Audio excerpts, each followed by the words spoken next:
So let's see why there is so much hesitancy among trainers to even have an honest discussion about this topic. It is because it is so prone to abuse. Like, when you go to the pharmacy, there are over the counter drugs, and then there are drugs that you absolutely cannot get unless you have a doctor's prescription.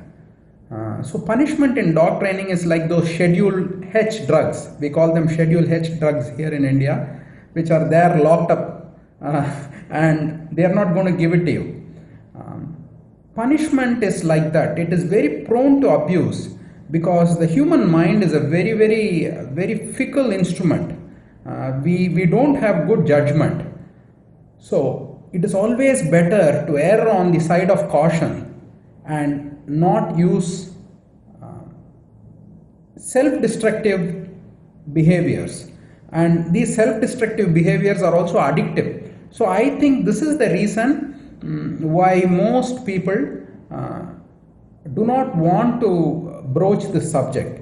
And I too do not discuss this with my students because it is so easy to abuse it. And they say, oh, if all you have is a hammer, every problem resembles a nail. So if all you have is punishment, then you try to find a solution for the dog's problem with that punishment. So I think this might be one of the important reasons why most trainers do not discuss this. Also in the West, there is almost a religious obsession about not wanting to talk about this. I don't understand what that is about, but there are almost like internecine wars amongst trainers. And if a particular trainer likes even a Facebook post by some other trainer who uses punishment, then these people start dumping on them. It's quite crazy.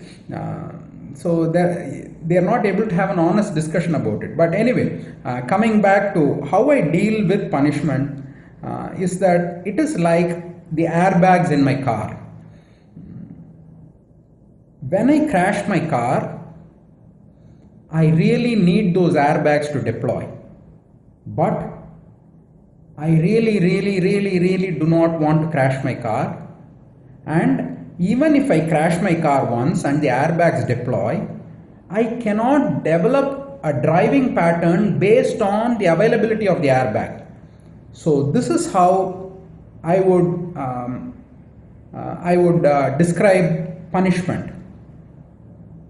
Punishment is like a fire extinguisher. When a dog is trying to bite me or something, of course I am going to respond. I have no qualms about it. If I can physically stop that dog from being aggressive towards me, I will. Of course, if it is my dog, if it is somebody else's dog, I am just going to walk away from it. But I will never ever allow that thing to happen again to the best of my abilities.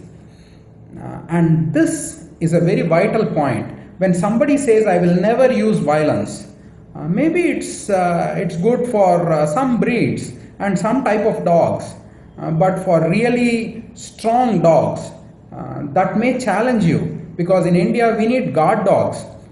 We don't need like a golden retriever or we want dogs that will actually stand and protect our property, and because the laws here are different.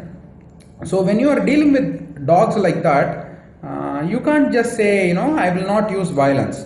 But if you are a good trainer and if you have slowly worked your way up with your dog, then the chances are very remote that you will ever need to use punishment on your dog.